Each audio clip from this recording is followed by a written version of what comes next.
Non credete a Giancarlo, ha detto una marea di fesserie. Io sono un piccolo insegnante di una piccola scuola superiore, di una piccola città al sud Lecce. E vorrei essere testimone del fatto che ognuno di noi, non importa quanto sia grande, quanto sia importante, può essere fautore e promotore di un cambiamento. Io ad esempio,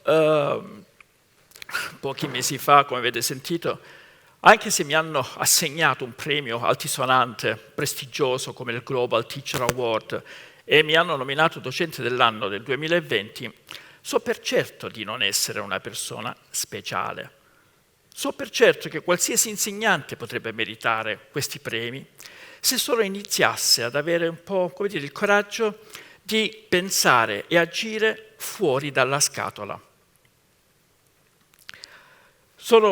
Ho speso un po' gli ultimi 20 anni a cercare di capire quali fossero i problemi della scuola. Ho speso 20 anni per cercare di capire quale forma dovremmo dare alla nostra scuola, la scuola di cui abbiamo bisogno, quale forma di scuola i nostri ragazzi hanno realmente bisogno. Sono stati 20 anni di tentativi, di insuccessi. Sono stati anni di sconfitte, di fallimenti, ma sono stati anche anni di grandissime soddisfazioni e successi, soprattutto da parte dei nostri studenti.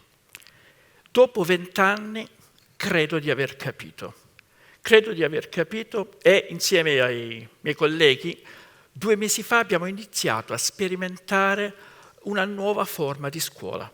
Abbiamo iniziato a sperimentare una scuola che abbiamo chiamato studente centrica. La scuola studente centrica, ecco, come dire, con tutto il rispetto e con tutte le dovute e immense differenze del caso, se il grande maestro Leonardo da Vinci ha pensato di mettere l'uomo al centro, noi al centro dell'universo, noi stiamo pensando di mettere al centro dell'universo scuola lo studente, gli studenti. E voi direte come? Non c'è lo studente al centro della scuola? No, non c'è lo studente. Alcuni pensano che ci siano gli insegnanti, errato. Qualcun altro pensa che siano le materie, anche questo è sbagliato. Al centro a volte c'è l'intera classe, ma sempre c'è il programma da svolgere, come se fosse un protocollo, da marciare lungo questo percorso e per poi magari scoprire ad aprile di essere in ritardo sul programma. E allora acceleriamo ancora di più per arrivare a fine anno scolastico e poter dire con orgoglio ho finito il programma. E chi se ne frega se gli studenti, se metà della classe non è riuscita a stare al passo. La scuola studente-centrica invece cerca di mettere ogni studentessa e ogni studente al centro e lo fa con 2 percorsi innovativi.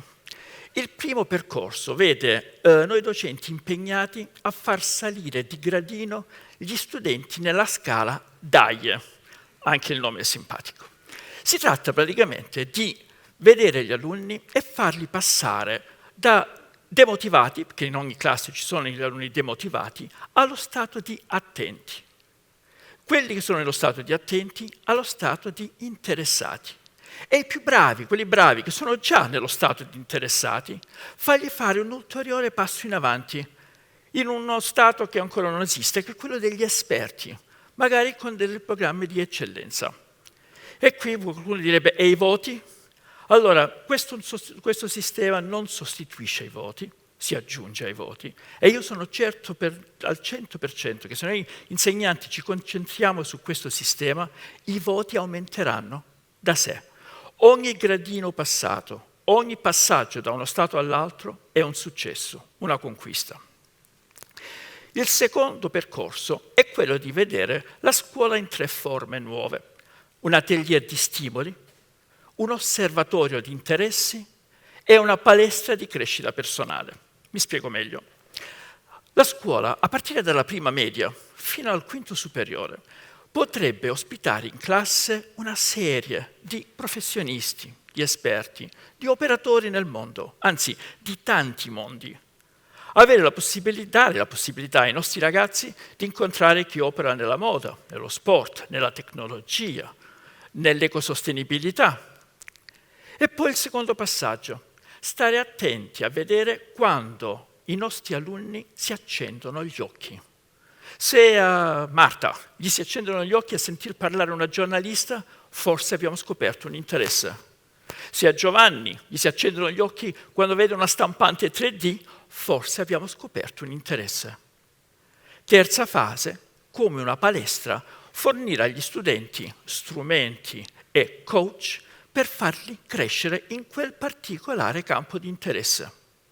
Io sono sicuro che in questo modo gli studenti vivranno la scuola, un'istituzione tra le più importanti della loro adolescenza, come una vera e propria rampa di lancio verso il loro futuro personalizzato.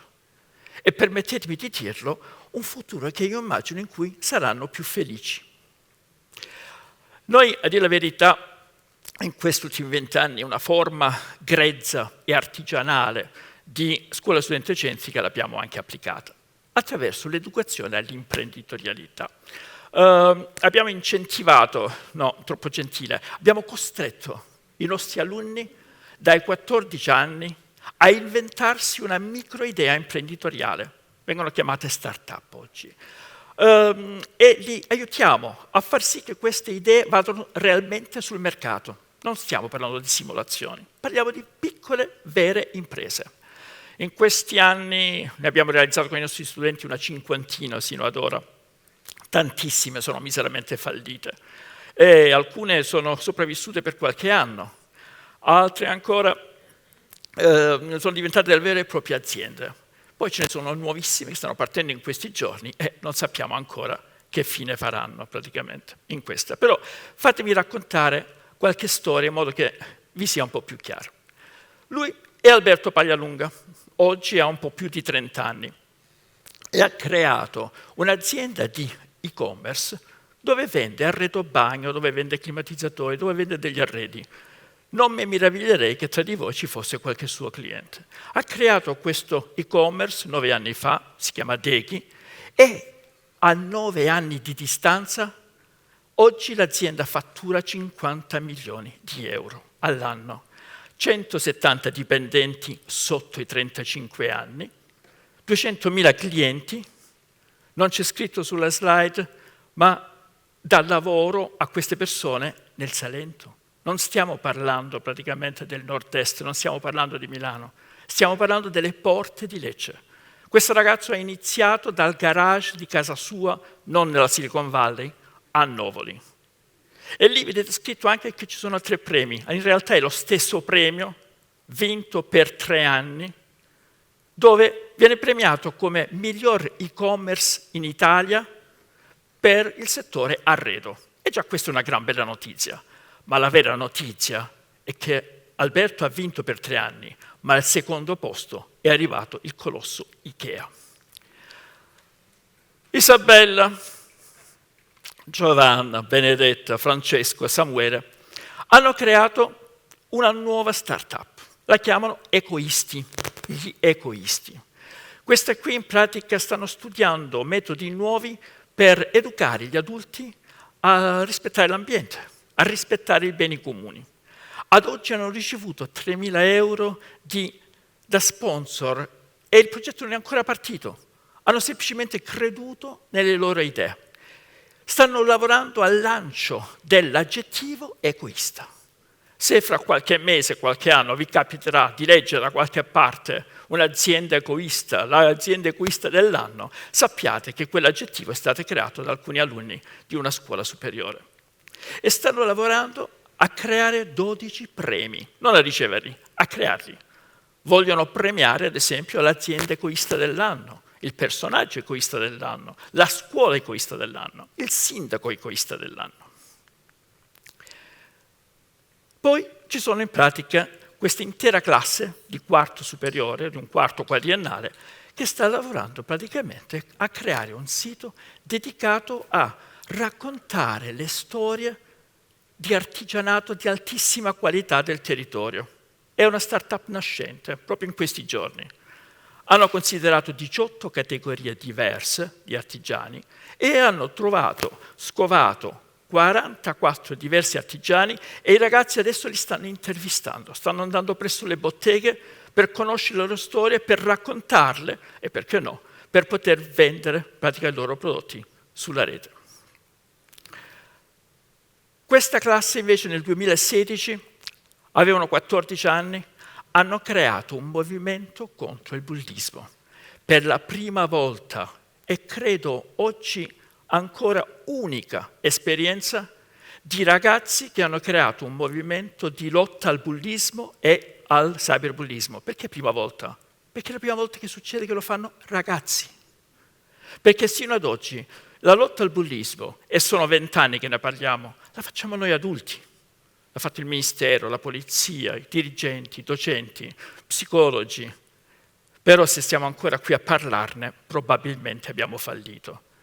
E allora questi ragazzi hanno scovato un modo per combattere il bullismo dal basso. Hanno inventato il modello Ma Basta. Modello Ma Basta, che ad oggi ha raccolto 45.000 euro dal pubblico e dal privato. Loro partecipano a qualsiasi genere di bando, bussano a tutte le porte. E sono riusciti con quei soldi a portare il loro modello in 600 classi diverse.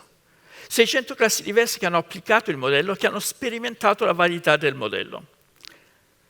Sono stati in 16 regioni diverse e hanno vinto 23 premi in questi 5 anni, nazionali ed internazionali. Hanno vinto l'Open Fab 2018 di BNP Paribas Cardiff, hanno vinto nel 2019 come miglior startup studentesca d'Europa, dove tutti i loro concorrenti erano studenti universitari, erano gli unici liceali. In questo gruppo però c'è una storia particolare. Quello lì al centro, lo vedete, quello è Mirko Cazzato. Mirko Cazzato è agli onori della cronaca, perché appena un mese fa è risultato che Mirko è uno dei 10 studenti più impattanti al mondo, grazie al Global Student Prize. Sembra quasi fatto apposta, ma qualcuno di voi probabilmente ieri ha visto Mirko ai soliti ignoti e la sera prima a porta, perché è diventato veramente il portabandiera italiano dell'impegno sociale. Lui ha 20 anni oggi, ma ha 5 anni alle spalle di una bellissima start-up sociale. Lì un altro grande ha detto: sii il cambiamento che vuoi vedere. Allora, ci pensavo l'altro giorno e probabilmente, inconsciamente, in questi anni io ho cercato di creare, di modellare la scuola e farla diventare come io stesso avrei voluto frequentarla. Cioè fare la scuola che io avrei voluto frequentare. E questa è una cosa che tutti possono fare. Tutti possono, come dire, impegnarsi a cercare di fare un cambiamento. Cercare di vedere da subito, pensare alla propria giornata. Vi svegliate al mattino, fate colazione, uscite, andate al lavoro, andate a scuola, passate il pranzo, trascorrete il pomeriggio, passate la sera, la cena, il dopo cena, di nuovo andate a letto. In questi percorsi, ogni qualvolta doveste trovare un intoppo, un problema, qualcosa che non va, non vi lamentate, anzi no, potete lamentarvi, ma subito dopo il lamento cominciate a essere propositivi, a pensare a una soluzione, piccola, microscopica, perché probabilmente quella soluzione che andrete a cercare, quella soluzione che andrete a trovare, potrebbe essere utile a 10, 100 o 1000 altre persone. Alcune delle più belle start-up sono nate in questo modo, per risolvere piccoli problemi personali. E allora tutti quanti voi che siete qui seduti davanti a me, domani, attenzione, non ho detto un domani, domenica 21 novembre, cercate anche voi di essere fautori di un piccolo cambiamento. Perché se vi impegnate in questo senso, io sono sicurissimo che voi, i vostri figli, i vostri nipoti, troveranno un mondo più gentile, un mondo più rispettoso, un mondo decisamente migliore e avrete quella piccola, grande soddisfazione di aver contribuito.